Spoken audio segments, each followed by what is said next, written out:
or no, Loncey did, because he was asking about the email, and I was like, I'll send it here in a minute, but I just got to get out of these clothes before I sit down to this. No, it's good. We didn't want to be late, and Yeah. it's all good. So, yep. Yeah, no worries. We're late all the time. Are you up in Montana? Yeah, yep, Dillon. Yep. Okay, that's what I thought. So are you related to the Johnsons, like Isaac Johnson and all those guys? No, I am not. Nope. Okay. Please. So totally separate branch of Johnson. Yep. I know them a little bit, but not real great, to be honest. So. Okay. Yep. Good deal. Levi's about the only one. I've met him a couple times, and man, I don't know that I've actually officially met Isaac before. So, to be honest, and then I think I've met him once or twice. So, yeah. Yeah. Well, there's a fair few Johnsons running around. I don't think it's just y'all and them. Johnsons, Smiths, and Browns. We got it covered. So. Yeah. You bet. Yeah, the only connection I was making there was the saddle making. So you're a full-time saddle and gear maker, aren't you? Yeah, for the most part, yeah. I was definitely full-time this winter for the most part, and then summer comes around, and I haven't been in the shop at all this week, so it's kind of hard to say I'm full-time, but I was telling Joe earlier, I'm kind of full-time everything, to be honest. So, so what's the rest of your everything? Are you out cowboying part of the time? Yeah. We I've had cows pretty much my entire life. Ever since I was a little kid, my dad gave me a cow, and we drew the herd and everything, and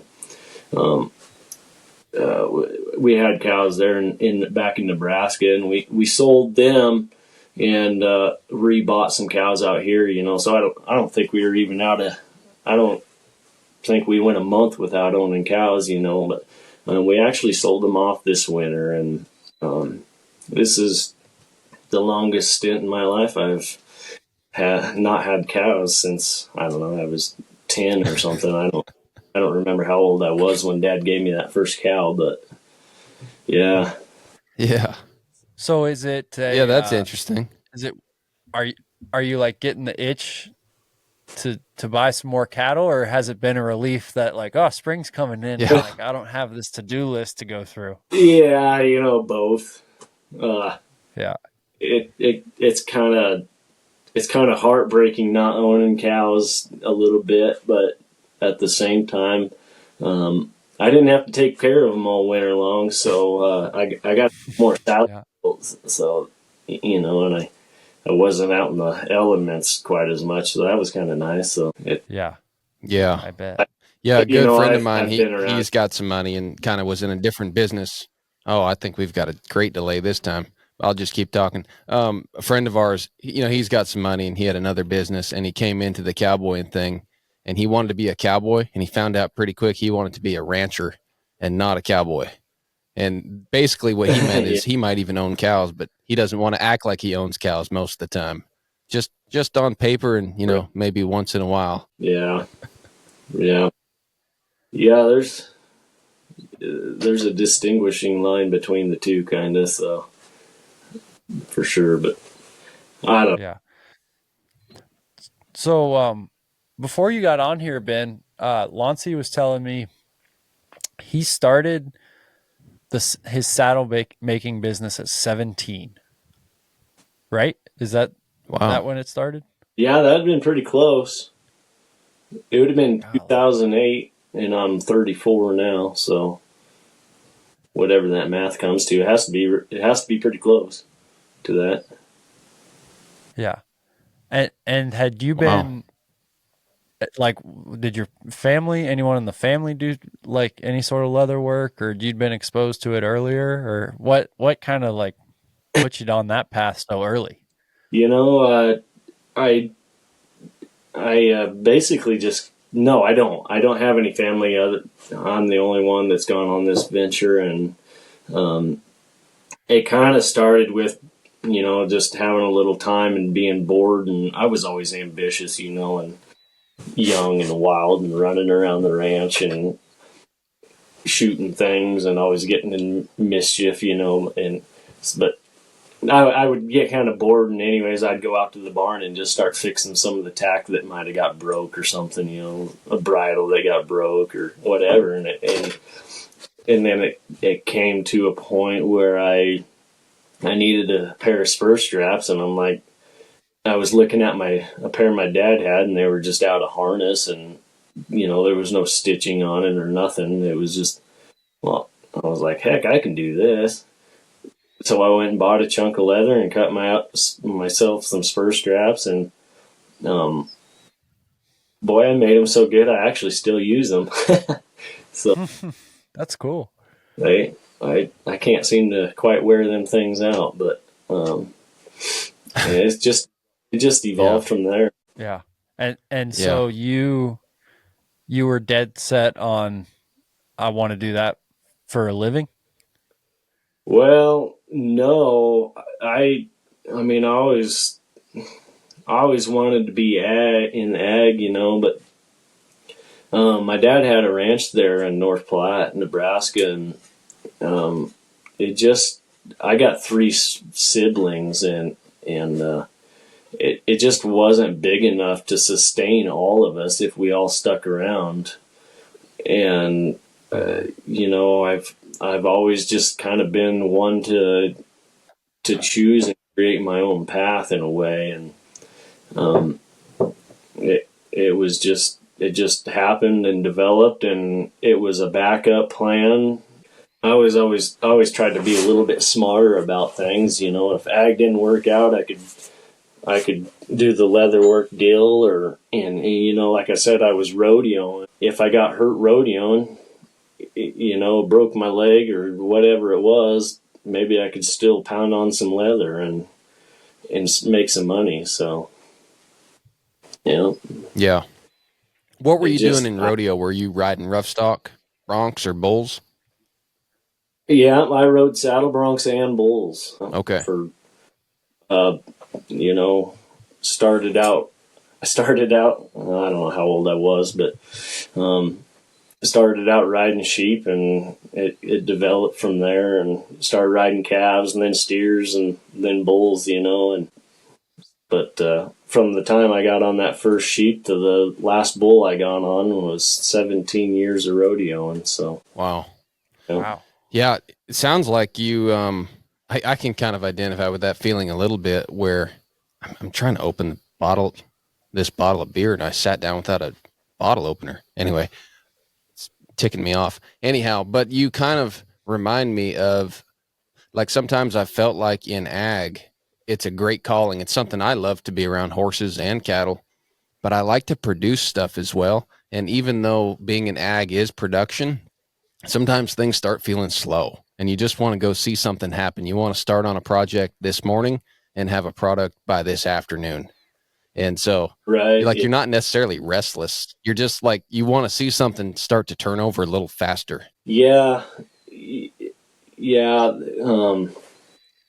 I think part of the bigger thing for me is there is nothing cooler than being out there cowboying and seeing cowboys, in your guys' case, riding the horses you train. You're like, I remember being on a cattle drive one time and being like, I started that horse. I used to start quite a few colts back when I was in Nebraska, and that one day there was like five horses guys were riding that I started. And now it's, I go to a branding and I can count the saddles that guys are riding, roping calves with, and that's pretty dang cool to me.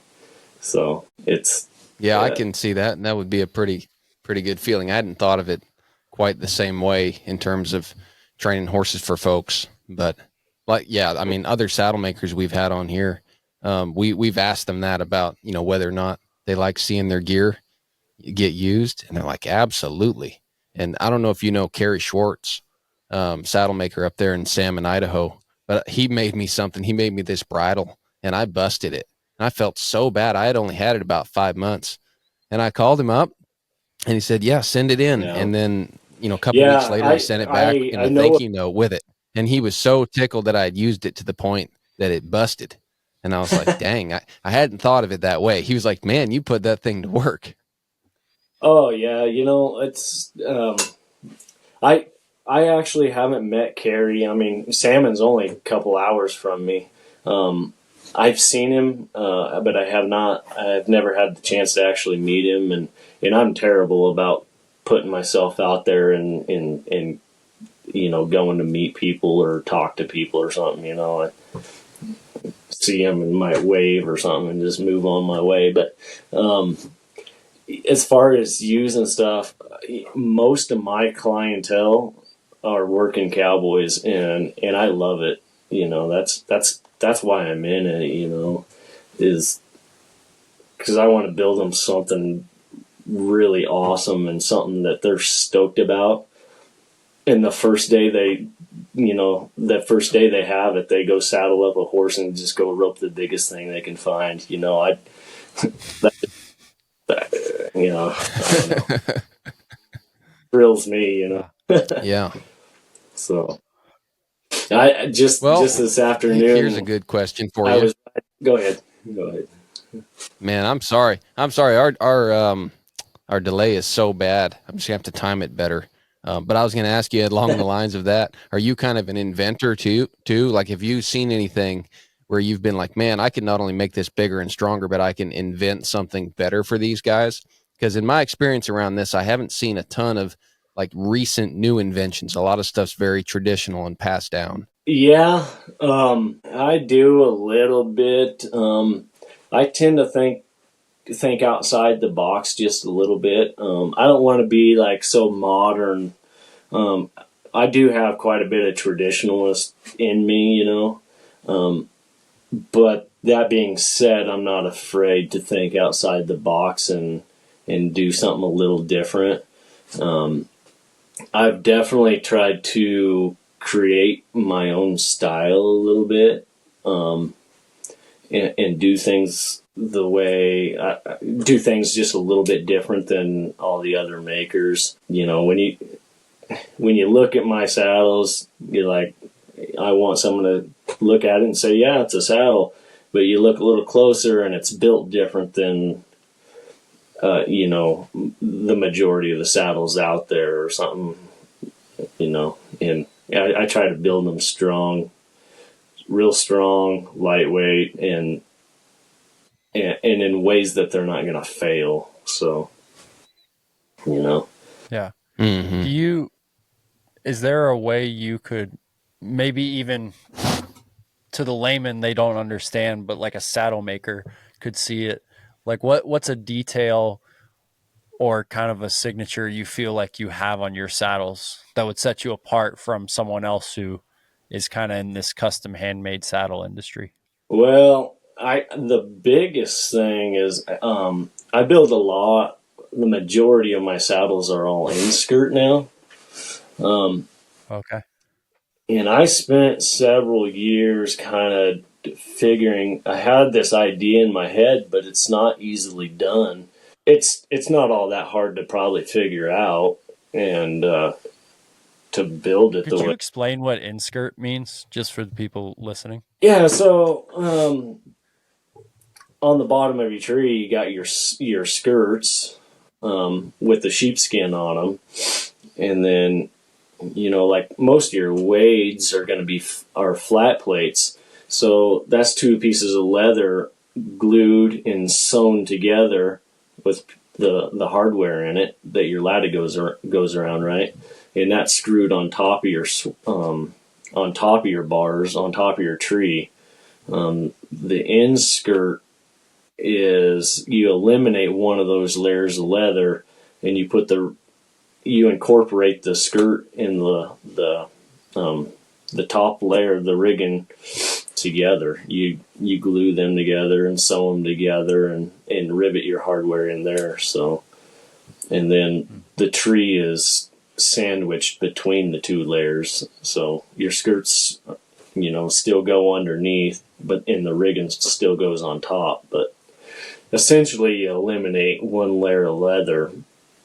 I think it's ever been as strong. It just eliminates one layer, like I said, and in turn you end up with a little bit lighter saddle and a little bit closer contact with your horse. So that's and the way I build myself. Oh, go ahead. That's just what I do. Yeah. So did that come about from not just wanting a lighter saddle? Yes and no. The idea of being closer to your horse, a little bit closer contact is very appealing to me and some of the guys I was building for. They want to be as close to their horses as they can be. So, gotcha. And when I was, I used to work for Frecker's Saddlery. I worked for them for 4.5 years while working with Kent. He passed away very shortly after I left. God rest his soul. And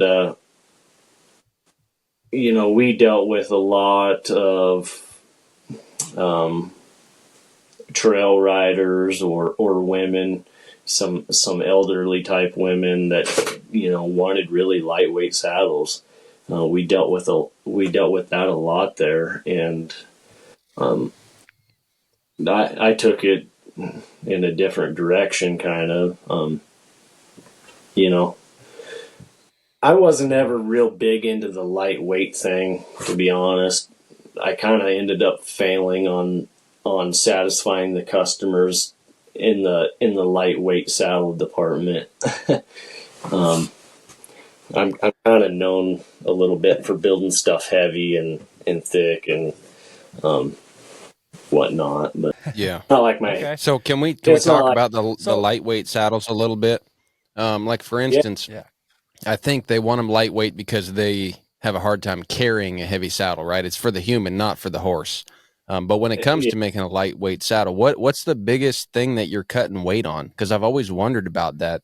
They don't look much different than a heavy, hard-working saddle. Yeah, so there's avenues you can cut. You can kind of cut corners on, and that's part of what always bothered me about it, and that's why I was never very good at building a real lightweight saddle, because I didn't like cutting corners, but essentially what you do is you cut the skirts a little narrower and a little shorter. You might put 2.5-inch stirrup leathers in instead of 3-inch. You might do the half stirrup leathers. So like, I'm sure your guys' stirrup leathers go all the way down the backside of the fender, the stirrup fender. You can rivet those at the top, and you can eliminate a few inches there. Some guys use lighter weight leather as well, and that was one I really struggled with, kind of using lighter weight saddle. I built one out of like 11-ounce leather, one like 11 to 13 or something, and I don't know. When I got done with it, I just wasn't overly proud of it, and it was too light for my heart, I guess. I don't know. It just bothered me. So, yeah. So what would be the difference, though, between making, because I understand what you're saying. It does sound like that would be a sort of lower grade saddle. But is that, like, compare that saddle to, let's say, like a Steuben dressage saddle. That's a lot lighter, but I mean, I know they're high quality saddles, or there's probably some other brand out there. I don't know those saddles that well. So are you saying it's lesser quality because of the type of saddle? A Western Wade saddle should be able to hold up to use, Whereas some English saddle that only weighs 15 pounds or less, it's not a big deal because they're not going to do anything besides sit in it. I'm just trying to figure out, like, I know it definitely sounds like a lower rate saddle, but what are the implications that will happen because it's less, less well made, I guess. Truthfully, what it really probably all boils down to is I cowboy a lot, and that's where my mind goes. And yeah, my cowboying clientele, if I were to hand them that, they probably wouldn't come back to me. Yeah.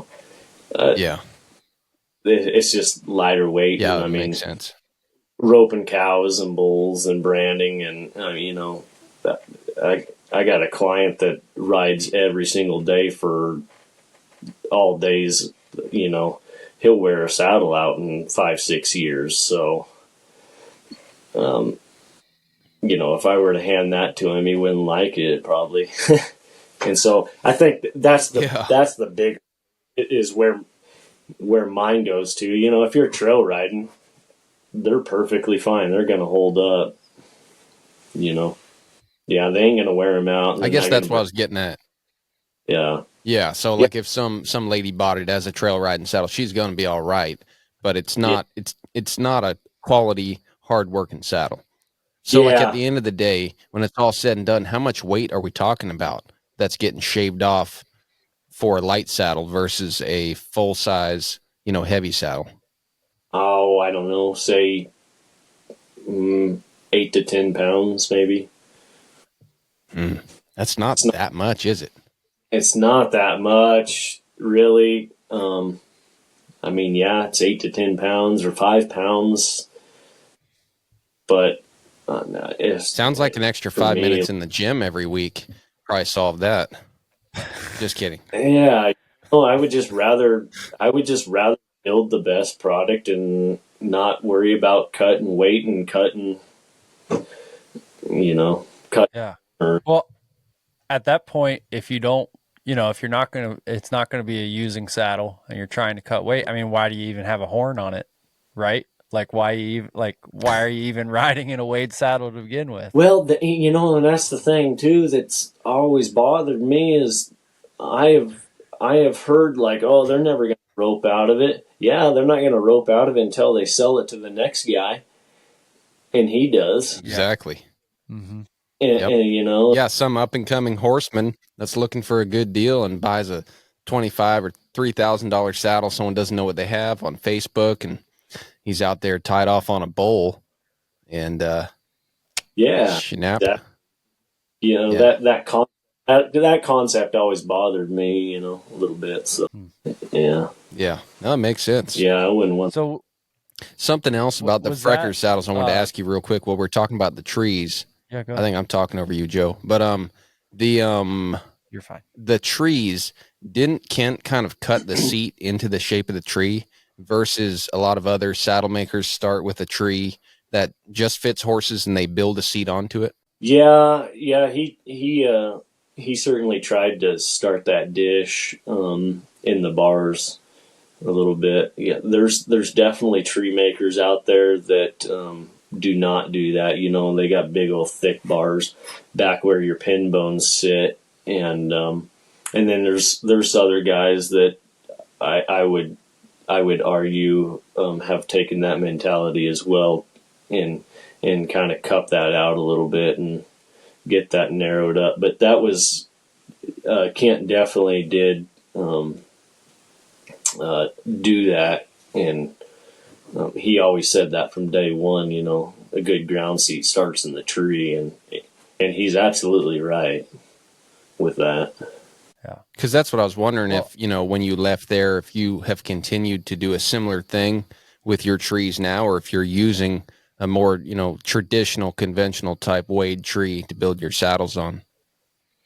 I keep the same concept with the ground seats. I've changed it a little bit. And then as far as the trees go, I learned how to build trees when I was there a little bit, but I I don't have patterns. I don't have a shop. I just build saddles here at my house, so I don't have a shop or the machinery or the patterns or anything. So I've been buying trees, but I try to go with a really high quality tree, and and I know some of the makers, a couple of the makers I use. There's some really good saddle makers out there that also use them. So yeah. I think Chaz and I, Weldon and I, actually share a couple tree makers. I think. I don't know for sure, but I'm fairly certain on that. Gotcha.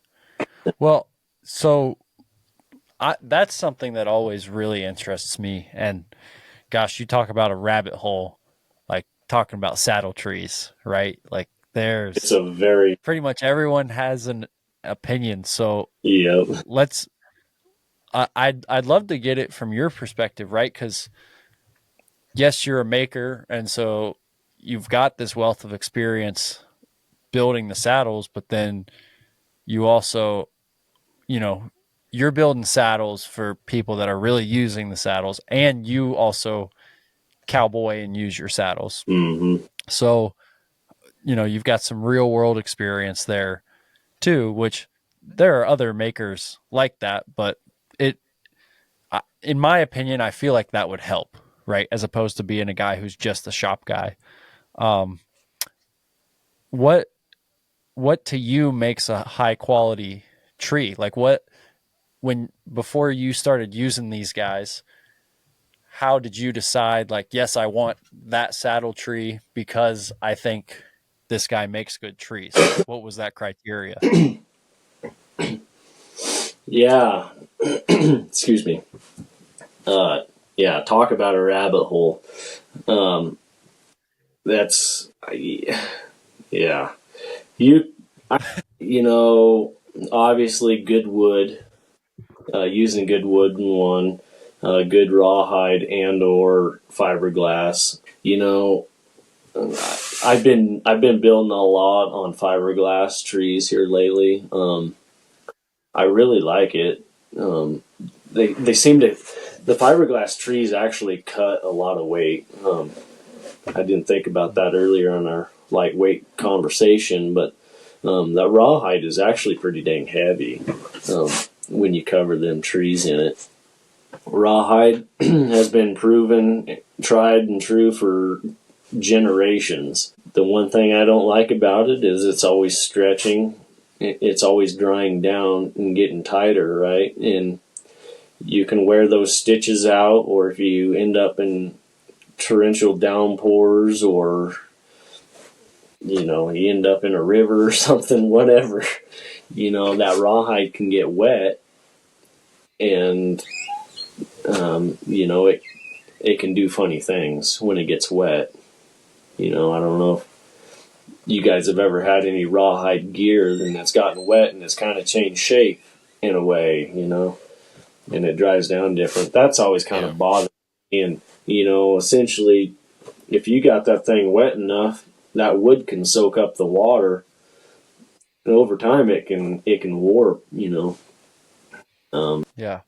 So I've talked to guys that have they might be switching jobs or moving or whatever, and they'll go from somewhere that just has a lot of humidity, right? Like the coastal northwest or like the southeastern United States, and they get somewhere dry, like in the high desert or something, and they're like, dude, I swear my saddle weighs 8 pounds lighter yeah, than it did. it, Just by having it up here a week or two, and it's like it's dried out. yeah, The rawhide has dried out. and that's absolutely right. You get down into Florida or the west coast of Oregon and in Washington where it rains all the time. Or like Ireland.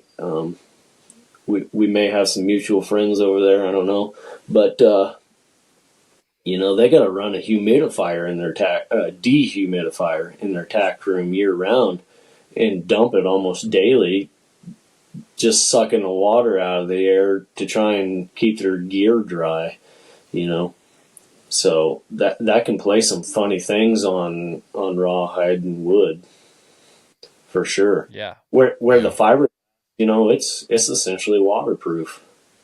So you build that tree wood, cover it up in fiberglass, you're good to go. Yeah. Yeah. Well, that's a good example of where tradition and innovation meet at a crossroads, seems like. Absolutely, and it's been a really hot topic. I kind of try to stay off of Facebook and out of the saddle making threads of the tree maker threads. I just don't get all that involved. But sometimes I go scrolling, and it's been a really hot topic between saddle makers and tree makers here of late. The last few years is rawhide or fiberglass, and it just goes back and forth and back and forth. I mean, I don't know. I got trees in the shop right now. What do I got?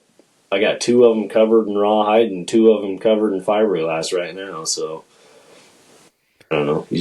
How long has the fiberglass tree?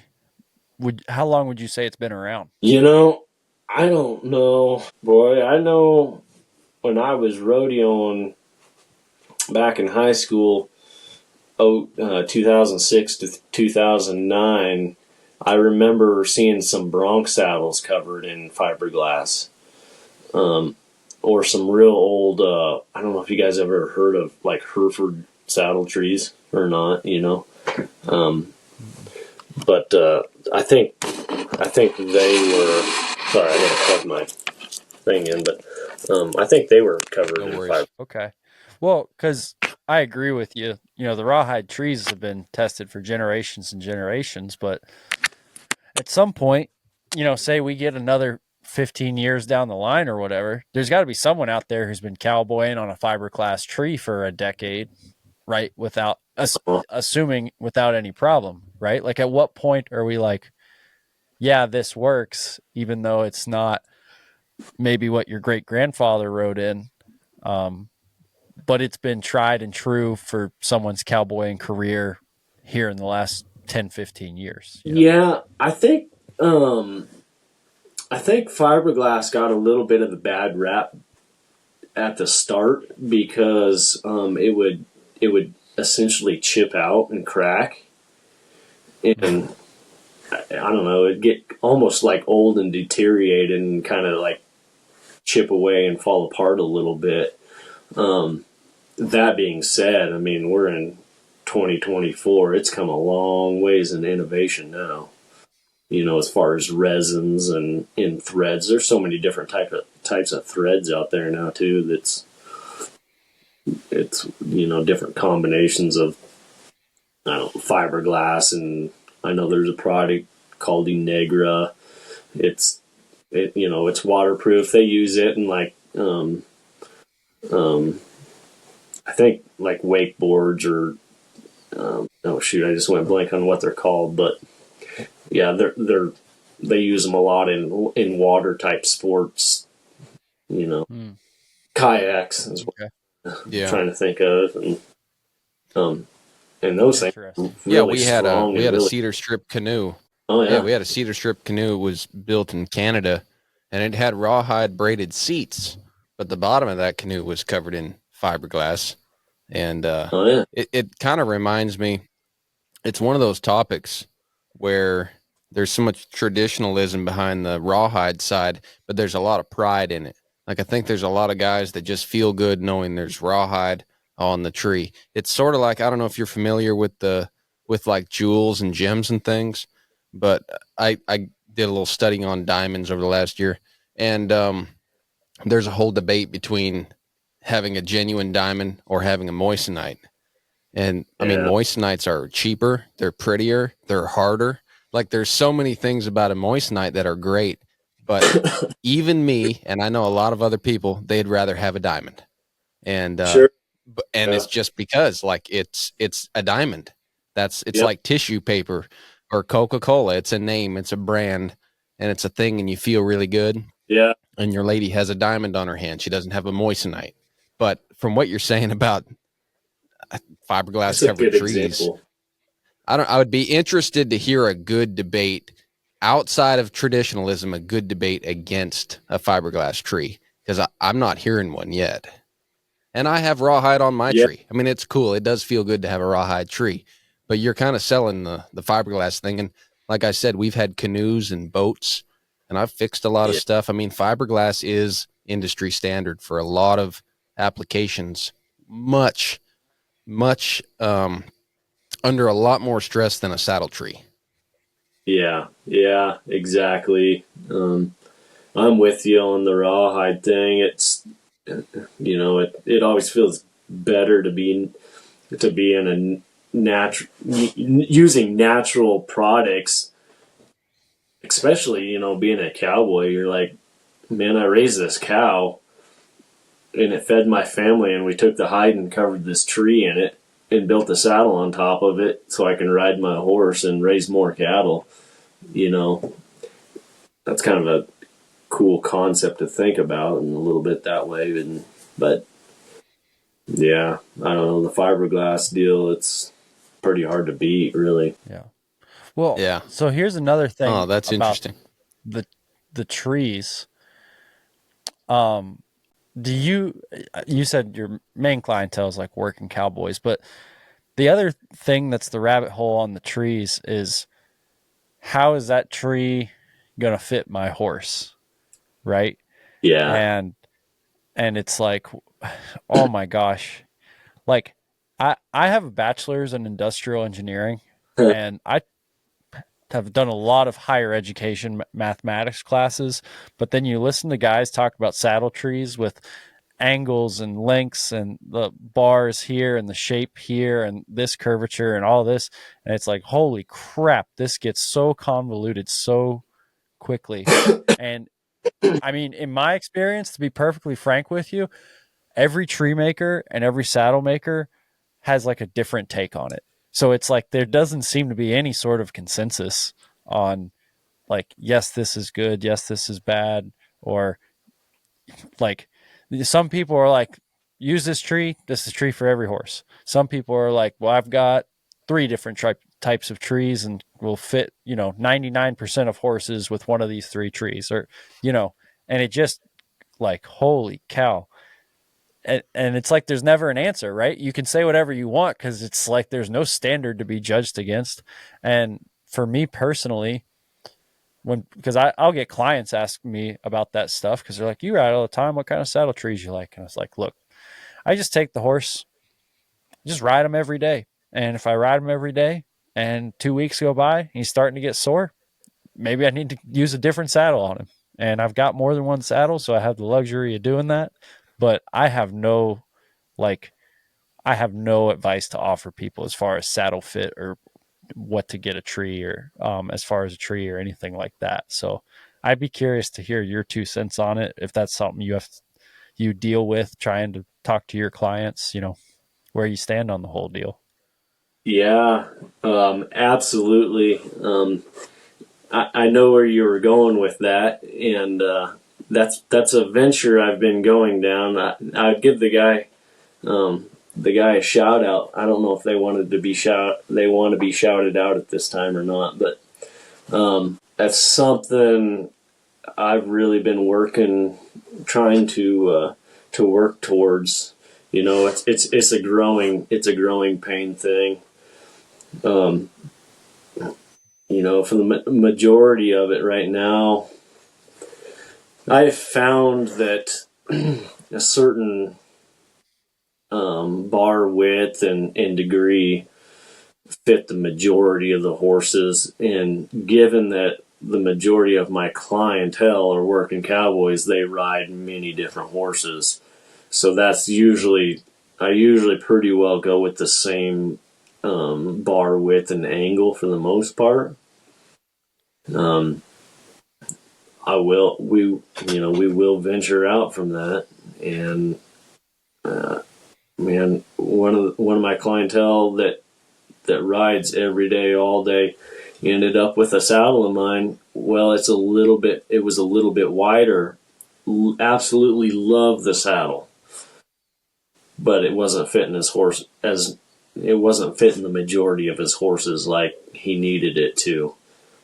It breaks my heart, you know. He ended up trading that saddle, and I think that guy had the same issue, and he traded it again to another guy they were working with, and he got along pretty good with it.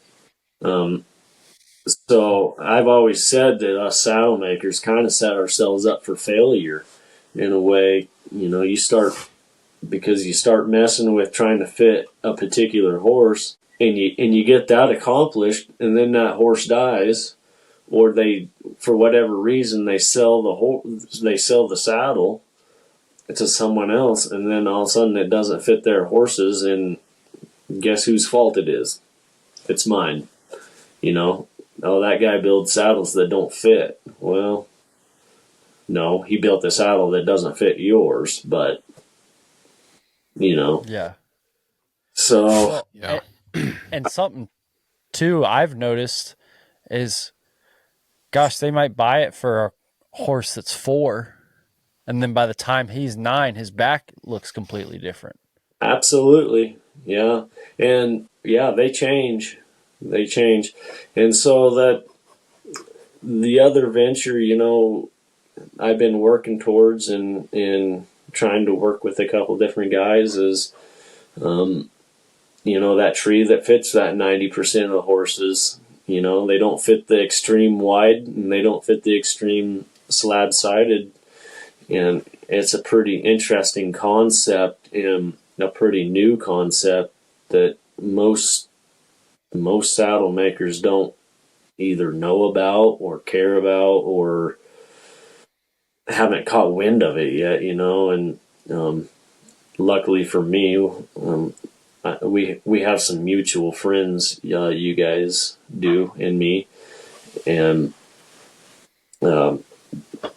luckily I've been had some light shined on the deal, and you know, that's something I'm working towards for sure. Learning more about why those trees may or may not work, and I don't know, continually growing and moving along the evolution. Yeah. Well, so let me ask you this, Loncey. Let's take a step back for a second. Do you know, you work for Frecker and you ride stuff. So Ben and I've talked about it on this podcast. Like in the horsemanship world, it's almost like there's niches and sects and you know, groups that like we think this way and we think this way, and without getting too far into it, you can almost like, you don't want to broadcast all of your opinions because you're like, well, I don't want to be like, maybe it's just a pure matter of it's not worth getting into it with all my peers, right?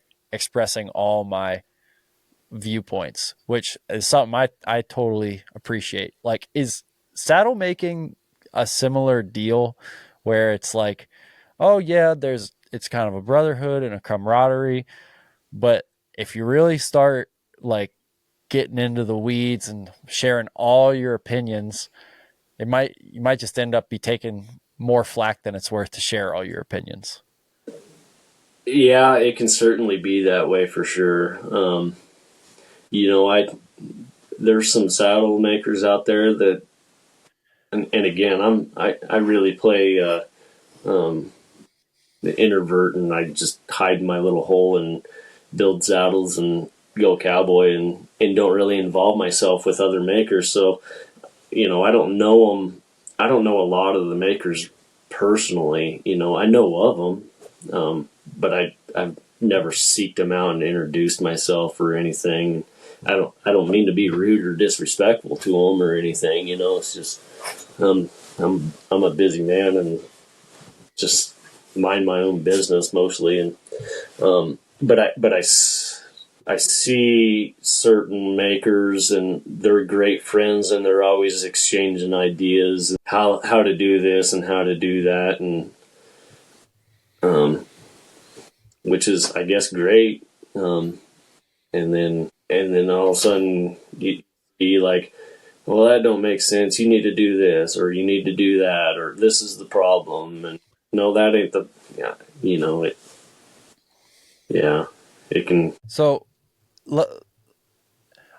how do you balance that, right? Because, I mean, I guess you just kind of outlined your approach. But for example, the horses, 100%, I see where you're coming from, where, I've got my place, I've got my, like, I'm going to approach it from like the riding for the public or like the horse training perspective. It's like, I got my place, I got people sending me horses. I'm going to work, I'm going to get better. Next horse is going to be better. Next horse is going to be better. All that stuff. Um, but then at some point, maybe you go to a clinic, or maybe you buy someone's DVD, or you you do something, right, as like a continuing education. Mm-hmm. Or even just like you got friends and you go spend time and ride with those friends for the week and have some good conversation. And there's like a continuing education element where, if you did that all the time, you wouldn't get the practice in to get better, because you'd just be like learning all the time and never applying. But do you have like any, besides doing it every day, is there's things that you kind of draw on to kind of have this continuing education? And it might not even be saddle related. It might be, you know, just a new leather working tactic in general or whatever. I don't know. I'm not a saddle maker, but even though you're isolated, I imagine you probably have to do something to keep getting better, don't you? Yeah, the internet has been a horrible blessing. You know, because like my Instagram, you can go on there and you can look and you can see what I'm doing, and you can, you know, someone that knows what they're looking for, they can pick up on things and incorporate that in their own saddles. And I'd be lying if I said I haven't done that. Some, uh, Yeah. yeah. But Hmm. riding's always helped. You figure out what works and what doesn't. Putting long days and long miles in, and you figure out what doesn't work. And I don't know. I've gathered information and thoughts and ideas from all over. Different avenues. Seeing a saddle, or I for example, this past weekend was the Miles City Bucking Horse Sale, and I actually got to go over there for the first time. And there's a museum over there. There's actually a couple museums over there. One's the Range Riders. What they call it? I think they just called it the Range Riders Museum or something. But it was all ranchers and cowboys from up in Montana, and then Miles City Saddlery was started there. I can't remember how many saddles they used to put out per year, but I'm pretty sure it was a pile of them. I mean, Miles City was a huge cattle hub. There would be cattle from all over the country driven up to Miles City, put on a train, and shipped out. So cowboys from all over the nation would end up there in Miles City, and they'd sell them a saddle. Got their paycheck and wore their saddle out on the way up there, and they'd sell them a new one. But where I'm going with that is, I learned some things looking at all of them old saddles. I think there's over 100 saddles in that Miles City saddlery, and then there was a bunch of others in that Range Riders Museum, and there was some pretty cool stuff. I learned something new on an 8-button seat and how they tie their swell cover into that seat. The swell cover actually comes over top of that front part of that seat, and it was kind of cool. I don't know the true purpose of it, but it was pretty neat looking. That was something I picked up on. You know. So yeah, that is cool. Well, yeah, whenever you're looking at work from guys back in the day when it was hard to build things, when you pick up on those little details, you know they must have meant something. Because unless it was, I mean, some things were all about the artwork, but even artwork was pretty utilitarian. But that's yeah, pretty cool. You were able to look at that and find little things to yeah. improve on your own work.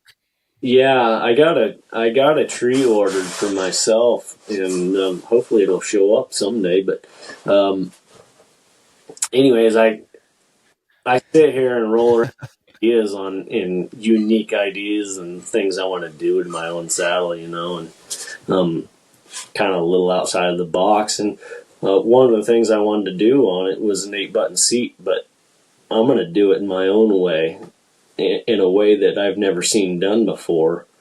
Um, I, I can't tell anyone about it. It's going to have to be a surprise, but Yeah. But just in general, what is an 8-button seat? I'm not familiar with that term. so, well, it'd actually be like an 8-button saddle, but so there would be 6 buttons on the seat, which would be your saddle strings and rosettes. Um, Yep. so where your buck and rolls would tie into a weight saddle, there's buttons and saddle strings there, and your seat is actually cut off right there. So the very front jockey, the very front part of your seat, where your latigo hanger is, that's a separate piece from the main body of the seat. So you actually have, there's actually 6 conchos and saddle strings coming off your seat. And then, of course, the 2 on the very back jockeys behind your cantle. That would make 8 buttons. So, Oh, I see. yeah. Okay. So That makes sense. you're cutting your saddle seat into 3 pieces. So, um, they're kind of cool looking, but the one thing I didn't like is um, your stirrup fenders would always catch that front jockey piece. It lays underneath your main body of your seat.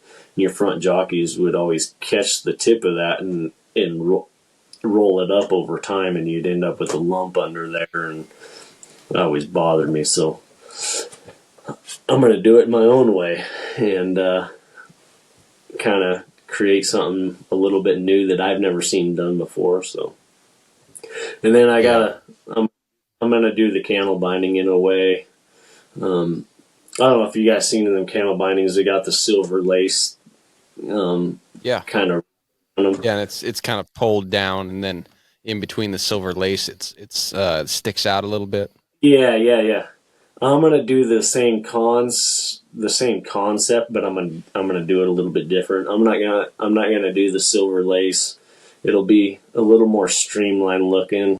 I seen a saddle over there in Miles City that had one of them. It had the silver lace on it, but it kind of had a special cantle binding that was a little bit different even, and I'm going to try and incorporate that. It'll be pretty neat when I'm done. So. Yeah, I look forward to seeing that. Yeah. Sounds pretty cool. I'd like to have it done last year, but I don't have the tree yet, so I don't know when I'll actually get the thing built, but Yeah. Well, those makers, they're always lying about like when they're going to have stuff done for you. I know it. Yeah. Terrible. Always pushing him back. Yeah. Well, Loncey, something I wanted to ask you about, because, you worked for Freckers for a while and now you're out on your own. Something that's always interesting to talk about with people and hear about is their transition period. And so I'm curious, in your case, how was that transition period for you? And were there things you had to work through, or was it fairly smooth? Because there's a lot of people even listening to this podcast that they either have that transition coming up in their future that they're looking forward to, or they might be in the middle of it right now, where they're going out on their own and they're kind of navigating those waters. So how was that transition period for you? Well, luckily enough, I actually owned my own, business and shop before I went to work for Frackers. I was trying to peddle some stuff there in Nebraska, and Ricky Quinn actually got me, kind of drove me pretty hard to go learn from someone that knew what they were doing more than me. And he was riding Freckers at the time, and that's kind of how I ended up there, is from him. So I shout out to Ricky. But so I already had most of the tools and sewing machine and everything. So when I moved up here, I was just gathering information and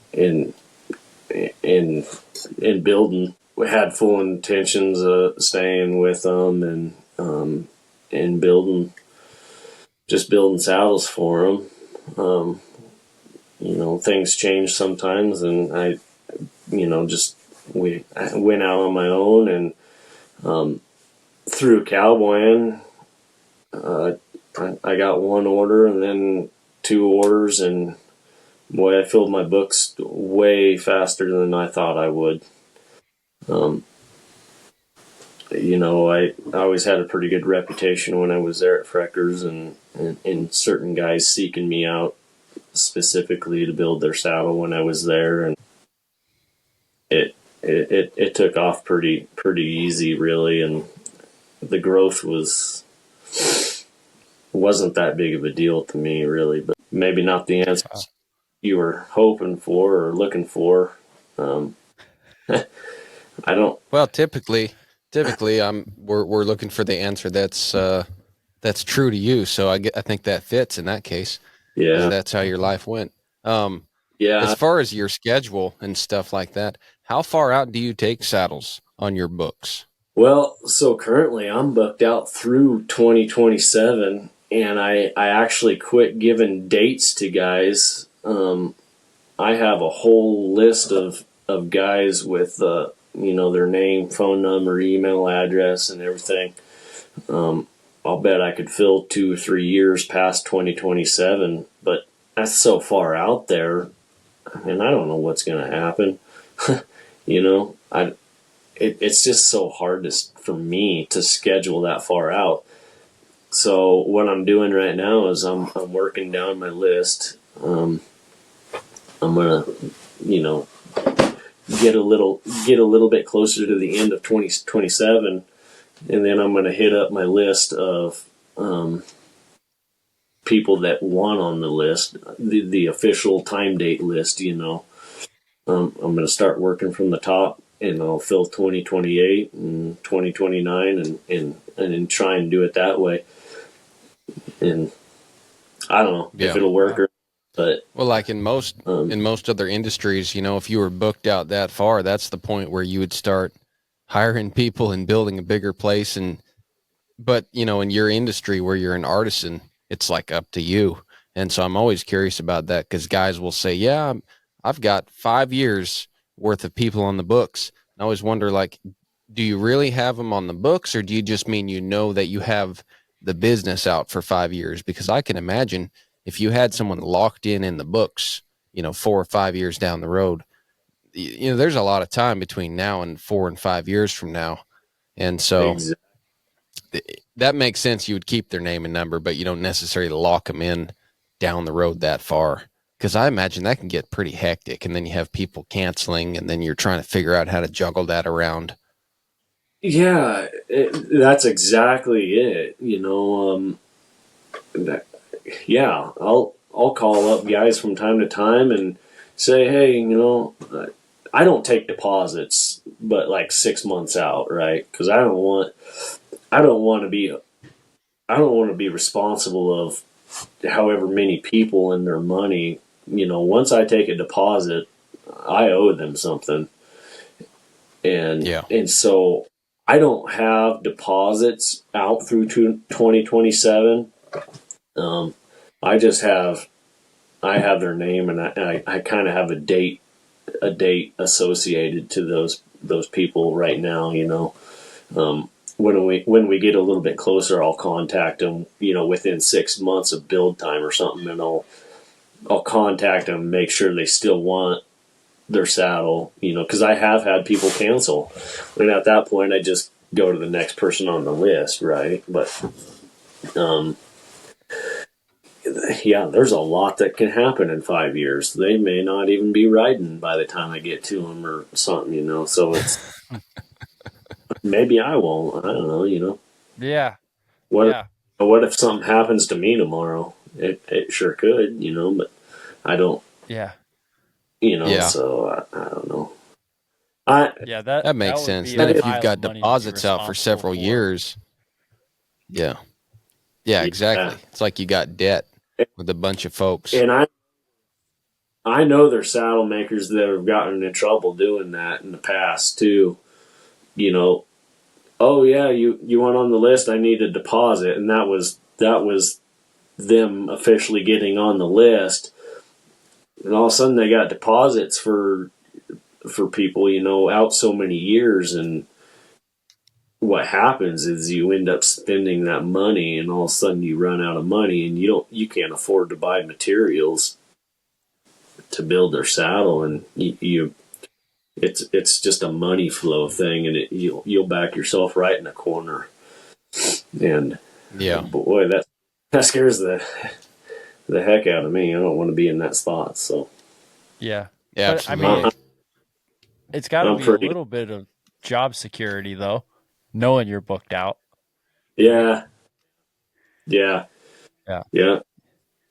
yeah, Like Ben said, it's only you, but also like if you get in a spot where you need more money, it's like, okay, well, I got people lined up. It might suck to have to work and build more saddles, but you've yeah, got something kind of in the pipeline, so to speak. yeah. I don't want to turn people away either. But Mm-hmm. like, no, I'm not going to build your saddle. Yeah, I would love to build you a saddle. Yeah. I can only build a car, and some people, being a cowboy and trying to juggle the two. I've heard, if you're so sought after, why don't you spend more time in the shop? Well, my answer is I'm 34 years old, and I don't want to spend the next 30, 40 years in a one room saddle shop. I don't want to Yeah. I don't want to burn myself out at the end of it.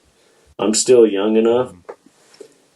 I'm trying to create a scenario where I'm in it for the long haul, and this is how I do it. So Yeah. Yeah. if you want I if you love want that me build, answer. Yeah. yeah, if you want me building saddles 30 years down the road, then I need to be doing some cowboying now and not be in the shop full time. Yeah. Because when I was at Freckers, I was in there full time, and it kind of burnt me out a little bit. At the end, I was just like, God, I just want to go cowboy. I don't want to be in here right now.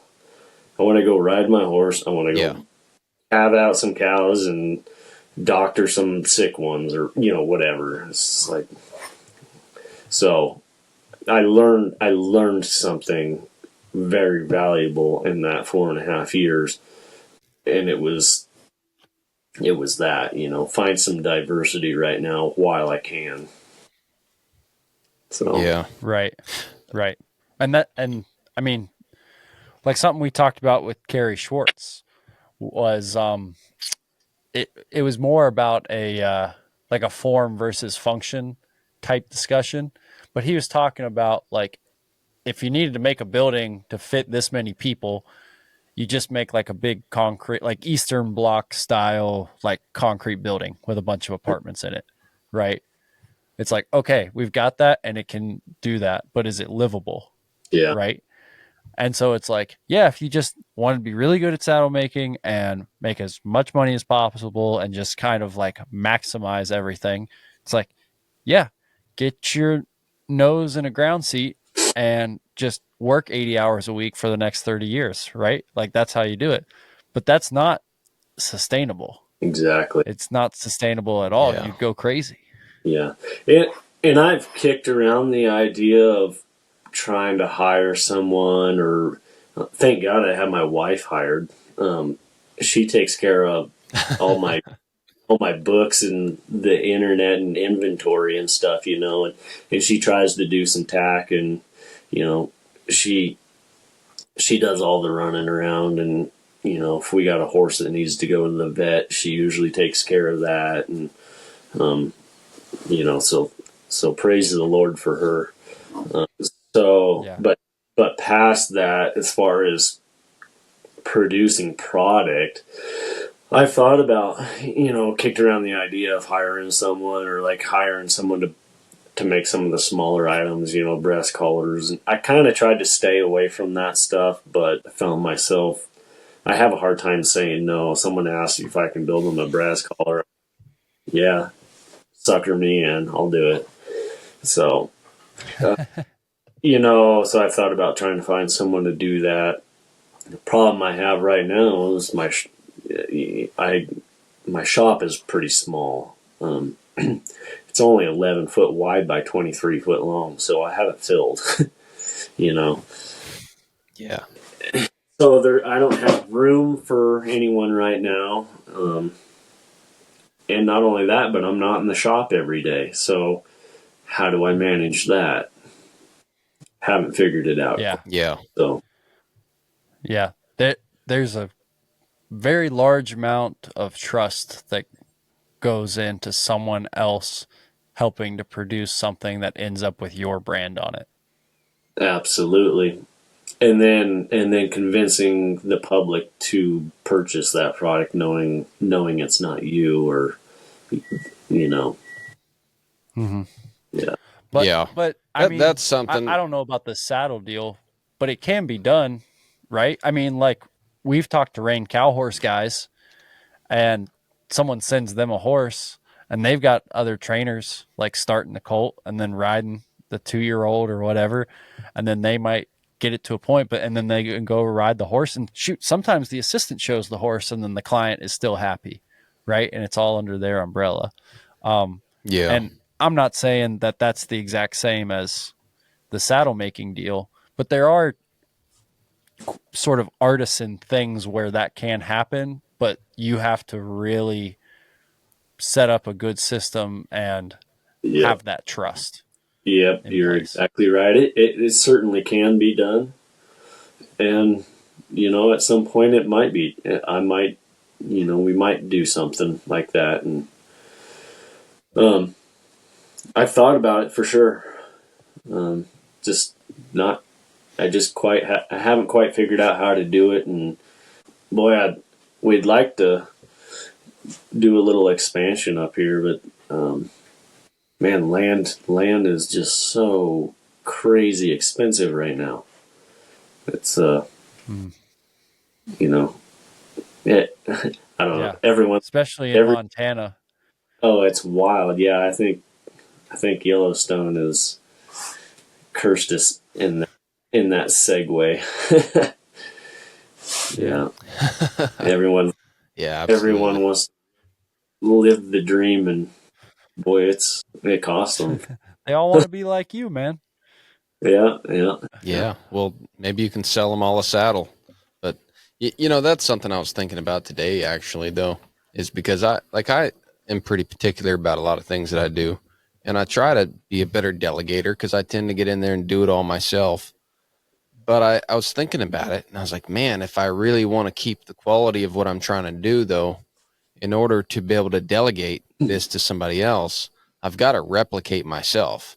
And until I can replicate myself or close to it, and then only then I can pass it along and truly delegate it to where I can step back. But as long as I'm still the kind of the quality control, and I have the heart and the passion, and I'm the guy doing all the work and thinking about the quality, like, I really can't delegate it. I have to be there. I can get some help. That's kind of working with me, but I really can't delegate it and leave it until somebody else has the same idea that I have. And I've almost replicated myself to the point where they're doing what I would do if I wasn't there. And I was like, man, that's my next goal. It's not just trying to be a good organizer and tell people what to do. It's try to find myself or somebody buddy that can act like me to the point where they kind of act like me when I'm not there. And I can imagine that'd be very tricky in a saddle making situation. It'd be real tricky in a horse training situation, especially the horsemanship type thing. But yeah, I wondered that about you, if you had made a conscious decision. I know some guys probably make a conscious decision to be like a solo artisan, and that's Mm. their path, like they're a painter or something. Yeah.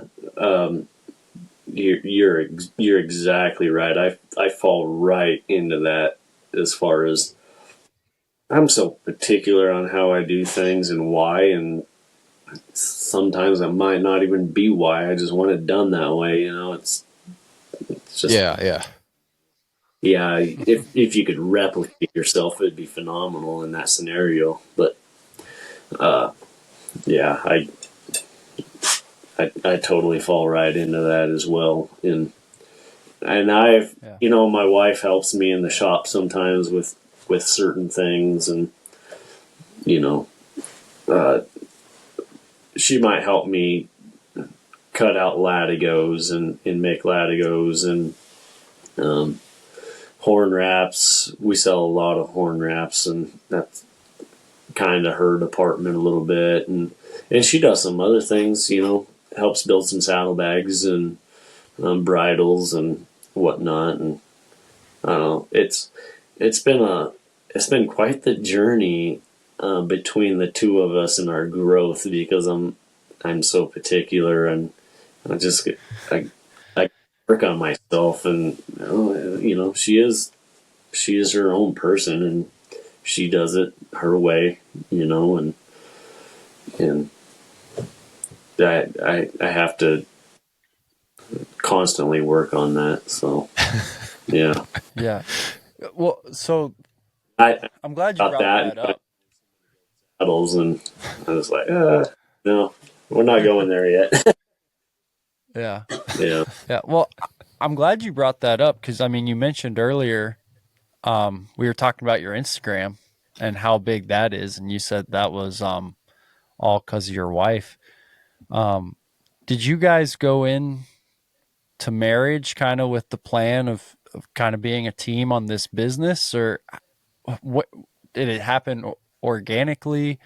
And then she just kind of found where she felt like she could help you or kind of improve what you were doing. Like, how did that all work? Because that's always really interesting to me when husband and wives work together and are able to produce something of quality. Yeah. So we actually met in high school, rodeoing together, and Okay. so the year I met her is probably the year I just started dabbling in the leather work. And so she was I in college when I built my first saddle. I was in college when I built my first saddle, and we started dating in college. So she's kind of almost been there from day one, really. And it it's really just grown, and she's always had my back on the deal. And she has a multimedia mass media degree and a web designs. I think she might kill me later when I say this wrong, but yeah, she Yeah. certificate. Yeah, she has a certificate in web design. So Gotcha. So that's like the built. perfect storm, right? To Yeah, marry a craftsman. yeah, yeah. We've kind of been the power couple in that scenario for sure. So she actually built our website, and Oh, that's cool. That's knows how really cool. to do it. And she's always been in the multimedia mass media. She knows how to navigate stuff for sure. Mm. Yeah. So Cool. was that a transition for And, her? I mean, did she set out going to school to do that for you, or did she have plans of working in another industry altogether? You know, she grew up ranching as well. Um, her dad still has a ranch there in Nebraska, and she wanted to work. Boy, who did she? She told me a magazine, I think, that she wanted to work for. I can't remember who it was, but anyway, she wanted to work for like, one of those horseman publishing magazines, or yeah.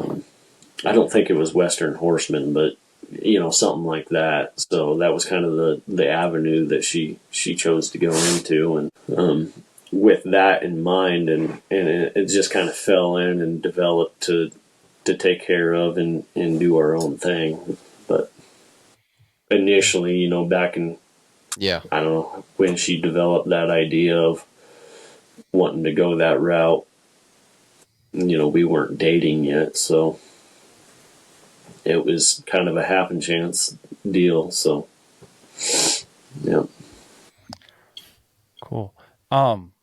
Was she the one that came up with the slogan "Show off your Johnson"? Where the heck did that come from? Yeah, it was. Yeah, it was her idea. Yeah. Remember, it was her. Nice. Yeah. I remember the first time I saw that on Instagram. I mean, yeah, I get my Instagram is pretty much all like either horses or saddles or anything ag related, right? Right. And so yeah, I was just looking through different saddles, and I guess one of them caught my eye. I clicked on it, and then I saw one of the hashtags that was "Show off your Johnson." And I saw it was like Loncey Johnson. I was like, man, I don't know who this guy is, but that is clever. That was the first thing. Anytime I saw you on Instagram for the first time, that I was like, that's a clever slogan right there. Yeah. We keep meaning to get some T-shirts or something made with that on there, but we haven't quite got there yet. So. Oh yeah, I'd buy that T-shirt. Yeah. I'd buy that T-shirt in a heartbeat. Right. Yeah. Yeah. We're working on it. It's everything takes time, and developing it and getting it right and finding the outlets and whatnot. But yeah. Well, I looked at, in preparation for this interview, I looked at your website earlier. And I did have the thought, I was like, this guy has a very robust website for a maker. Cause like I said, they, not that guys have bad websites, but they're usually just a little more simple. yeah. Right. Because it is, I don't know. One, you guys seem to offer more stuff for sale, right? Cause it's like you make saddles and then you got all this other kind of leatherwork stuff, smaller projects. But the website's really robust and looks very, very sharp. So I did have that thought. I was like, I didn't realize it was your wife, but I was like, this guy's got somebody. Either he's really on top of it, or he's got somebody in the background that's really on top of it. Yeah, it ain't me. I've actually almost become computer illiterate in a way, because she's so savvy with it all. I'm just like, here you go. Or like, would you please help me? And inevitably she does it, and I'm like, so what did you do? But Yeah. yeah, it's all her. I keep telling her, I says, if you ever leave me, I'm not doing this no more, because I would be totally lost. Oh, that's funny. Yeah. If you leave me, this business is going down with you. So. Yeah. Yeah, exactly. Well, that's awesome, man. It's always cool when you can see couples that work well together and have built something like what you guys have built. I'm sure that's been pretty special for y'all. Yeah. It's allowed us to work together, and Well, let me ask you this. Do you ever get burnt out to where it's like you can't sit there at the dinner table and be like, how was your day? Because you guys were next to each other all day? Or are you still just like perfectly happy to be around each other? Oh, for the most part, it's pretty good. Maybe me more than her. She likes He likes to talk and chat my ear off, and I tend to be pretty quiet and silent. But Yeah. no, we just both try to grow with each other. She tries to not talk as much, and I try to talk more than I want to. So Good. That's awesome, man. Figure it out, work through it. No, it's been really good and fun, and Yeah. you know, I hear couples, you know, say, there's no way I could work with my wife all the time. And, you know, it's, I don't know. It ain't that bad. So, There you go. We'll clip that for you. yeah, It ain't that bad, he it says. ain't that bad.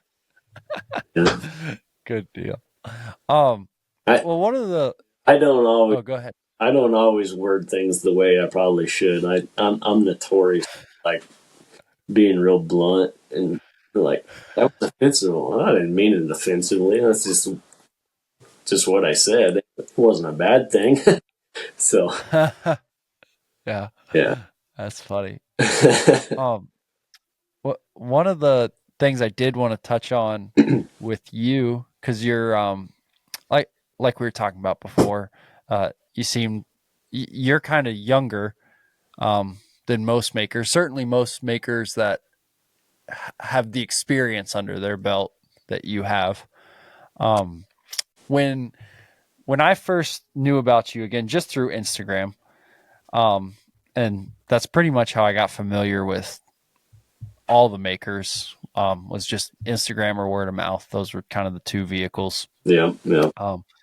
But I always, I know you make a lot of different styles, but I feel like I see a lot of your saddles that are that, it's like a slick horn, but it's on like a slick horn on swell forks. Yeah.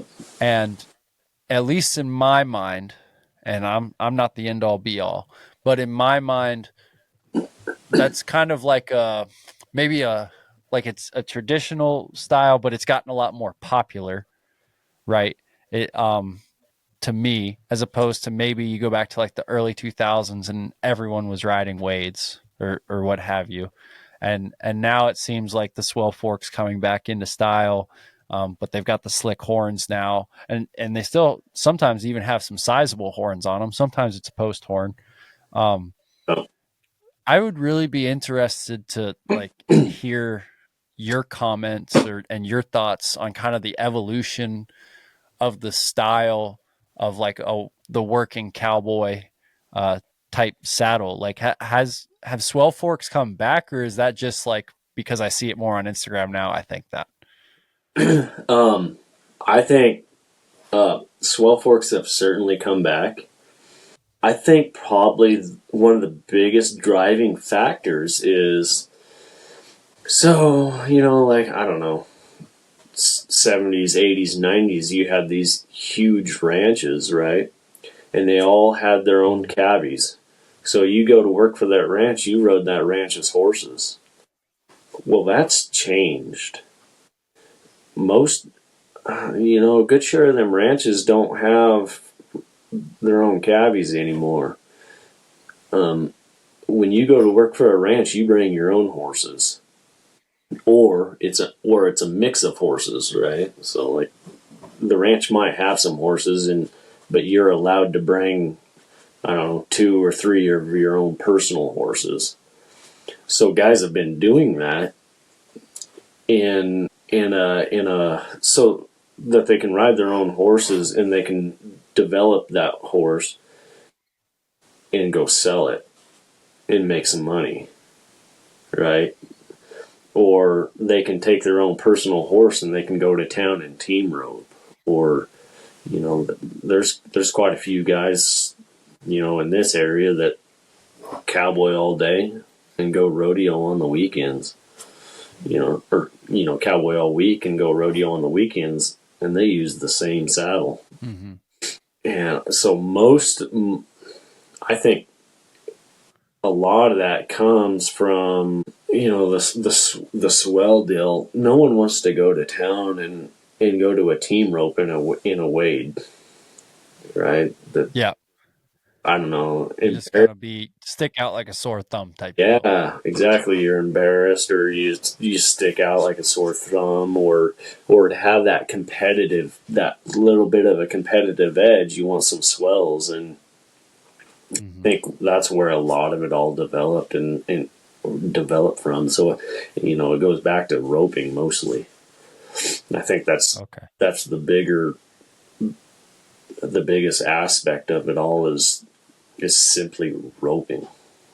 And so you feel like the swells have come back even on like a slick horn saddle just because guys are roping recreationally more than they used to.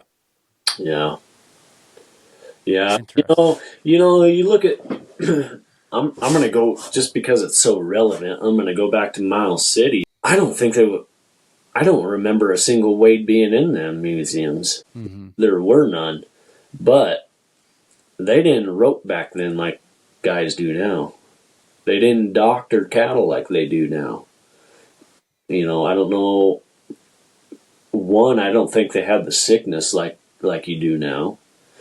You're constantly congesting cattle tighter and tighter these days than what you used to.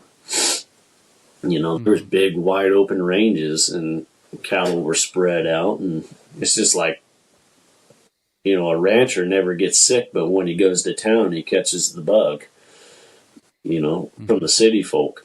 Kind of the same concept. So you have that, and you got better drugs, or more drug availability to doctor cattle with. And so today's cowboy ropes more. And then with the evolution in rodeoing, you go to town and you continue to rope. So, and I think the swell plays a huge part in that. Yeah. So are guys just like, yeah. In that example, are you just going to town and throwing some rubber on your horn for the evening? Yeah. Yeah. Yep. Interesting. Yeah. I mean, this morning, I went and moved some cows this morning, but I branded with my neighbor here this afternoon, and his ranch job is 30, 45, let's see. Oh, it's about an hour drive from where he lives here in the winter. So he was like, man, I know I got a brand here in Dillon this afternoon. Is it worth going out to the ranch just for the morning? They decided that it wasn't. So they team roped this morning. He's got an arena.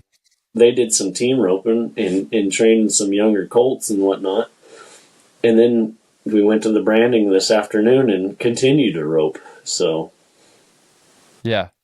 Yeah. Yeah. Interesting. Yeah. Now, going back to what we were talking about earlier, do you run into guys who, and that's like an interesting thing, right? Because in this case, what we're talking about, like a Wade would be like the more traditional option, but then also like in the grand scheme of cowboying, it's not like Wade, like they're developed in what, the 20s or 30s. Like they're not a super old style. I don't think of it, but are there some like Wade saddle buckaroo purists who make noise about these slick horns on saddles with swells? Do you ever hear that? I mean, I don't hear that, but you're way closer to the whole saddle gossip thing. So I'm just curious. It goes back and forth. It's like, yeah, the guys that ride swell forks bash the Wades, and the diehard guys bash the swell fork guys, and I'm just stuck in the middle for sure. But yeah, and you're like, I'm just trying to make saddles and cash checks, man. Yeah. It's kind of like sometimes you hear the Texas cowboy bash the buckaroos, and the buckaroos are bashing the guys that are tying off, and for me, we're all just trying to get a job done in the way we know how and in the way we want to, It's like, Yeah. do you ride a Wade? Great. Do you ride a swell fork? Great. Do you cowboy in Texas? Awesome. Do you cowboy in Montana, Nevada, wherever you're at? Awesome. You know, when I was in Nebraska, we'd get some of that in. We'd get influence from both directions. You know, you'd get a guy roping slickhorn 60 foot. You know, riding a Wade, and then you'd get some old boy from Texas. He'd come up higher on the same ranch, and he roped in a big old swell fork saddle with his rope tied on. And I've always just kind of played Switzerland on any and every topic ever brought to mankind in a way, you know. I try really hard not to pick sides and pick those battles. And I don't know, it was kind of cool. Like, you know, I'd throw a long shot out there and snag an animal, and I'd turn him, and, you know, Texas boy would roll up and heel it, and bing, you know, being all tied off, and we just got the job done. It was fine. Yeah. You know? Yeah. That's and my philosophy is the same for saddles. I ride both myself. Okay? I rode a Wade this morning and a swell fork this afternoon.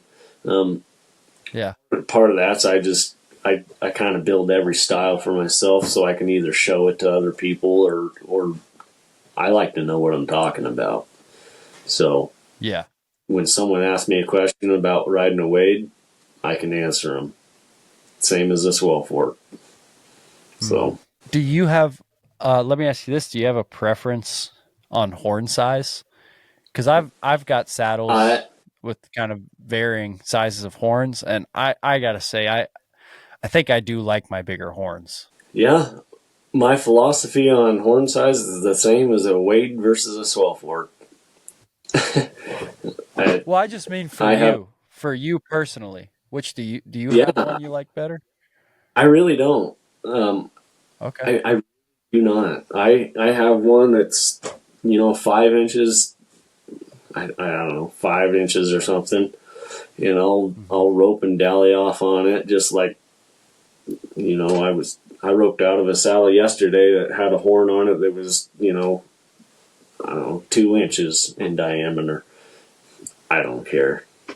There's a lot of guys that will gripe, and, you know, this is the only horn out there and the way to go, and they'll sell it till they're blue in the face. Me, and I'd go out there, cowboy, and get the job done. Quit griping about it. Is how I'd look at it, and have fun doing it. I like to try them all, so I don't know that it's fun. Yeah, fun to me. Yeah, you know. Yeah. Well, I definitely don't feel like I have like. I don't feel like I need to argue about horn size. Like I said, I've got saddles with varying degrees of horn sizes now. Yeah. But I definitely have one I prefer, and it's a bigger horn just because I feel like, I don't know. For me, it's like the motion is almost the same. Like I don't feel like I necessarily dally faster on a smaller horn, and that might be a personal thing. That might be my roping deal. Yeah. But it's almost like you get more bang for your buck on that bigger horn. It's like you go to take one dally and you're like, all right, like I've got something, where those other ones you got to dally a couple more times to maybe get the same effect. I suppose if you're really going to put me on the spot, my ideal horn right now is this is really splitting hairs too, but 3 1/8 tall with a 3-inch cap, and okay, in the tree, so it'd come out just a little bit bigger, like 3 just a tick under 3 3/4 probably. I don't know. I'd have to look at what the actual tree specs were. It's been long enough now. I don't remember what the actual wood size was or how big that thing is now, but it's somewhere right in there. I know it's 3 1/8 tall. I'm kind of particular about that one. Well, see, there we go. I knew like a guy claiming to be that particular. Like, no, just rope with that other size horn you want, man. It's like, nah, come on, Well, come on. I got, I got shorter horns and they're 3 or however, and they don't bother me. It's perfectly fine, but I do like that 3 1/8, and I don't know, it might be like 2 7/8 or 3 inch in the tree, and then when you put your leather on, it'll grow from there. But Gotcha. it's kind of a nice, real nice middle of the road horn. Sure. Yeah, That makes sense. Yeah. Yeah, I think I have. I don't know the exact size either, but I think I have one that's finished out to roughly about the same yeah, size, and I've got one bigger, and then a couple that are smaller too. So yeah. cool. If you're Yeah, I was just curious. if you're scrolling through the Instagram, there's a saddle on there. It's got kind of a blue seat, and then it's got a buck Okay, and elk on the back. That's actually my saddle. So, and that's the horn I'm talking about. That's a pretty fun little horn. okay. A blue seat. I'll see if I can get back to that one. Yeah. And do you like that just Cool. because of the look of it, or is it an actual user preference? Both. Yeah. Yeah. Yeah. Yeah, I think like what Joe said makes sense. At least if you, I don't know, if you get used to one size horn, that could kind of develop your preference. Whether it's big or small, you get used to having the horn in the same place and going down and knowing how, like if you have a 5-inch horn and you go to a 2.5-inch horn, you're less likely probably to bang your wrist. But if you go from a small horn to a big old 5.5-inch horn with a bunch of tilt on it, you might bang your hand on that thing if you forget that you're in a bigger saddle, or vice versa. So I could understand just the consistency of one kind, at least if you got into a little bit more competitive type roping. If you're just roping on a ranch, like you said, it shouldn't matter that much. I mean, you just Yeah. take your time Absolutely. and get it done. Yeah. I'd absolutely agree with you. And if you were to have, if you were the customer in buying a expensive saddle, you probably want to order what you like in a way. So I get away with it because I can build them, and if I don't like it, I'll just sell the saddle or something, But I don't know. I personally have fun with changing horns, and just it doesn't bother me none. So Yeah, I have fun. I think that's I pretty have fun. cool. Yeah. That's pretty cool. I mean, the saddle, it's a utilitarian piece, but a lot of it is artwork, kind of born out of necessity. So, Yeah. today we talk about that all the time on here, that just with horses in general, the job of a horse these days is a bit more varied than it used to be. Yeah, and I know you do a lot of cowboying, and a lot of guys out there do, but there's a lot of other folks that ride pretty recreationally. So it's Yeah. not like our jobs, not everybody's job is so on the line that you need every bit of your gear to be absolutely utilitarian. It gives a little more room to add some art in there and do some cool stuff and just try it out, experiment. Yeah. Maybe 1 out of 10 succeed, but at least you might end up with a really cool saddle that everybody goes, oh, there's a Loncey saddle. So I think that's kind of cool. Yeah. Absolutely. Absolutely. Yeah. I got a customer that he orders a saddle from me every year, and he does some showing. So he's got, I don't remember how many saddles he's got from me, but a few. And they've all pretty well been the same um, for the most part. But this saddle, we're going to direct it a little more towards some working cow horse stuff. He's got a couple real nice studs that he likes to go show on, and um, it's got a smaller horn than what he usually orders, and we're gonna build the black saddle. So you can be looking for that on Instagram before too long, hopefully, and it'll be pretty unique. I've never built one before, and really seeing that often. They're kind of rare in a way.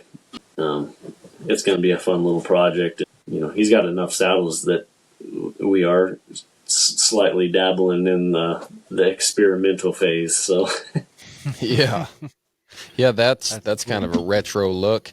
You know, I loved Roy Rogers, and I'm sure a lot of other people do too. And when you were talking about the saddle you're going to build for yourself with the silver binding on the cantle, I was kind of made me think if you had ever thought of incorporating that sort of Roy Rogers look into a Wade saddle where you've got maybe a little color in the leather and you've got some silver, but it's different. It's not like we're used to the traditional buckaroo looking saddle, but like take the lines of a Wade maybe, but try putting a little bit of that retro like Roy Rogers with the tapaderos, and that'd be kind of cool. You could even do the zebra striped saddle pad to go with it around the outside. I mean, people might totally laugh at that too, but I mean, it'd be cool. Everybody loved Roy back in the day. yeah, I'd certainly be up for that if there's someone out there that wants to do that. I'd do it. Money talks, right? Yeah, exactly. um, yeah, I look at some of them old saddles and I'm like, man, that's pretty cool. I wish we could kind of replicate that in a way, but yeah, functionality or the cost of silver or something nowadays, it's going to have to be the right scenario and the right person that wants to do it. And boy, I'd sure love to do it though. exactly. But yeah, those old saddles, I don't know the name. I know there's a specific name for that type of tack, but the stuff that Roy Rogers and Gene Autry and some of those other movie cowboys had, that's a cool look. You know, those guys had some riz. I don't know if I'm using that term correctly, but that's what it makes me think of at least. Yeah, for sure. It's yeah, absolutely. They're certainly unique, and I don't know what they're called, I guess. Yeah, I don't know either. I think there was a company or a specific brand that got associated with that, like that type of saddle, that look and the tack and stuff. And because I met a guy down in Georgia about a year ago, and he used to work for a company in he was from California, somewhere out there outside of LA, and he worked for a company. This guy was in his 80s, but he worked for a company that sold that stuff to the movie and different prop houses and stuff. But Yeah, yeah, he had all kind of memorabilia and old belt buckles and junk in his house, and he was way into it. He was some guy from I think Austria, and he collected that stuff. I'm pretty sure I know what company you're talking about, and I cannot, for the life of me, think of their name. Yeah, he had the catalog. I can't think of it either. I want to say Bailey or something, but I I don't know. But it's not that important. Yeah, yeah. But well, I think we're kind of getting towards the end of this thing. I know it's getting kind of late where I am, and I'm getting these bugs swarming around. And I dropped offline there for a minute, but I'm glad I made it back on. But Loncey, it's been really good chatting with you and hearing about all this stuff. And right now, I do have a guy making a saddle for me, like we were joking about earlier. It's this time it's not the maker, it's me. I had to have him wait because I'm in the middle of moving and stuff before I can get it done. So he's on Yeah, schedule. I'm not on schedule. But man, yeah. I might have to hit you up for a saddle next time I need one. Heck yeah. That fiberglass tree thing sounds really interesting, and that's a conversation I think we should have more in the future. But Yeah, that's pretty cool. Out of this whole podcast, that is something that I'm kind of taking away, and I'm going to think about because I don't see why not. And if it's lighter and it's stronger and it's durable, that's a great option. And yeah. I might have to start arguing with people a little bit when I see them and just see where the conversation goes. Because I haven't Yeah, really thought about it as seriously as tonight after hearing you talk about it. I think in the grand scheme of things, and as the future moves forward, I would imagine that's where it'll inevitably end up in the ending. Yeah, I could see that. The other thing is rawhide is getting a little bit tougher to come by. There's not as many tanneries these days as there used to be. You can't, you can't just pick up the right type of rawhide wherever. I think there's only one, maybe two companies in the U.S. that'll still sell them. That's another driving in storing them. You got to have freezers to keep frozen and then set them out and thaw out. You gotta find someone that'll lace them all together on the tree for you. Yeah. Well, I don't know if you remember, Joe, but when we talked to Scott, was it Scott? He's the Scott Gore, the rawhide braider, and young up and coming, rawhide braider. And he said that's a big advantage he has. He's surrounded by these feedlots, and so he's got some friends. And when they have something die, he'll get on it right away. And he's skinning his own cows and making his own rawhide. But I can imagine if you don't have that kind of resource and you can do it yourself. I hadn't thought of that. You're kind of up. You're in the hands of the rawhide market at that point. Yeah. I'm going to give my wife another shout out. She's a phenomenal rawhide braider. And so we'll skin some cows from time to time and she fleshes them and dehairs them and braids them. But man, to do that for every tree, make your own hides. And there are guys that make their own hides too in to cover their trees. I'm not sure. I think Warren Wright might actually make his. I can't remember for sure, but there are some guys out there that do make their own rawhide for their trees. A guy could do that, but you're adding work to your plate, I guess. But yeah, you bet. Yeah, but I mean, then you get to say, it's like you get to say you have rawhide on your tree. Then you get to say, "Yep, skin the cow, put it on there myself." Right? It's an artisan tradition thing that you're selling. There's something to be.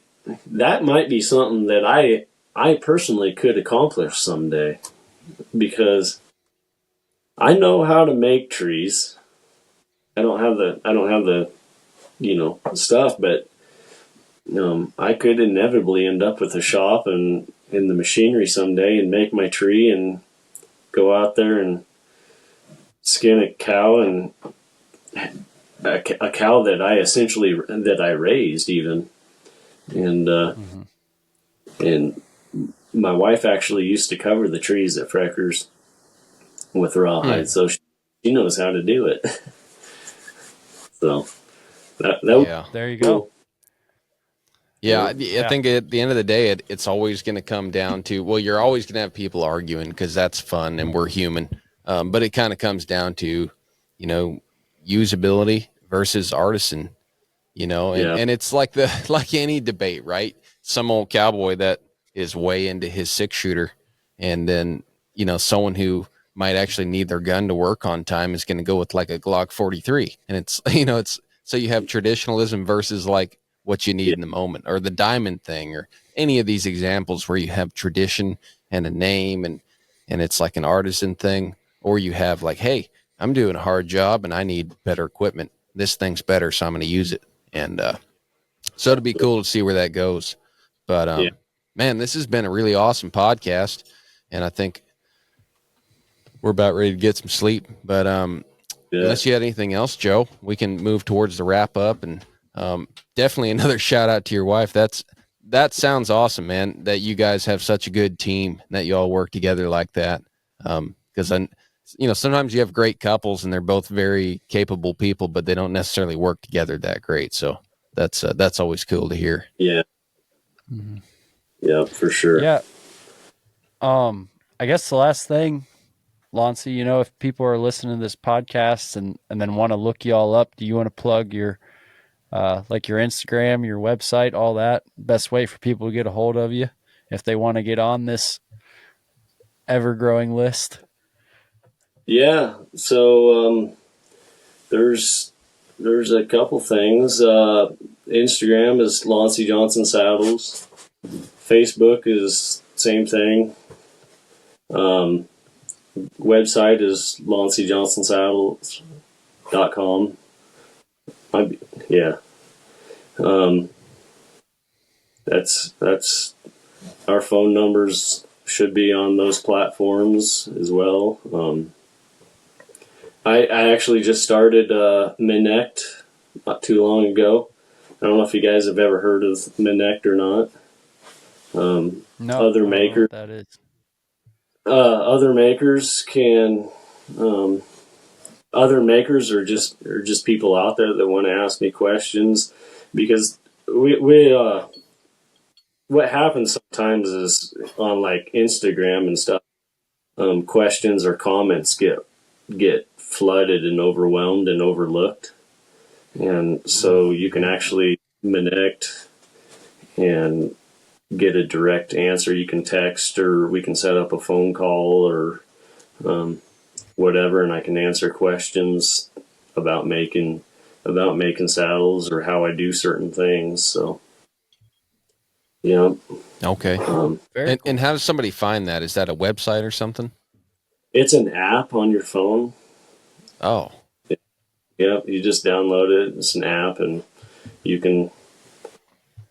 There's people on there that cover all walks of life. Accounting, business, just all sorts of things, agriculture, you name it. Yeah, and there's a little paid, like you pay for the time a little bit. So yep. People, it's good to add some value. Yeah, that's handy. Time, in this day, time is money, and everyone's so busy that it makes it worth it a little bit. So, absolutely. Yeah, and then they're not making any more of it. And then the last thing is, we actually have, my wife again is developing a new website that we're going to be launching here real soon. That would be the last place that it'll be called studbooks.com. So it'll be a platform to it'll be a website you can search and find studs of any walk, any breed, any color across the country, and it'll connect mare owners to stud owners, and so yeah. Oh, cool. Well, shoot, sounds like we'll have to have her on here once that gets going. Yeah.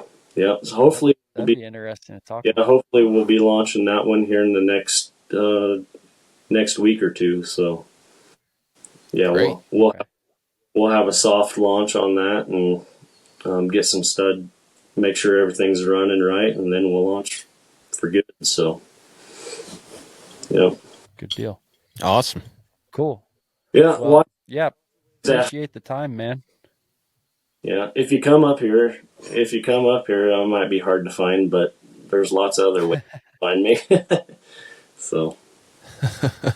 Yeah. Awesome. Yeah, I'll definitely take you up on that. But yeah, again, we appreciate the time, man. This has been a really fun conversation. It's cool to, we've talked to makers of all like, all the kind of disciplines and stuff like that. But it's cool to talk to you guys like you, and, Ben mentioned Scott Gore, and people that are kind of like closer to our age doing this. Just because to me, it's like, yeah, like there are guys out there like out, doing their own business. Your business is way farther along than mine is right now, but it's like, it can be done, and it can be done by guys like in our generation, and it's just, it's encouraging to hear about. Yeah. And there's a flexibility to the way you think, not like people that have a standard or wrong or anything, but there's a flexibility to someone younger in the industry and in a different perception and different opinion on things like the saddle tree or whatever else. That's really cool to hear, refreshing, and you can learn from it. So thanks, man.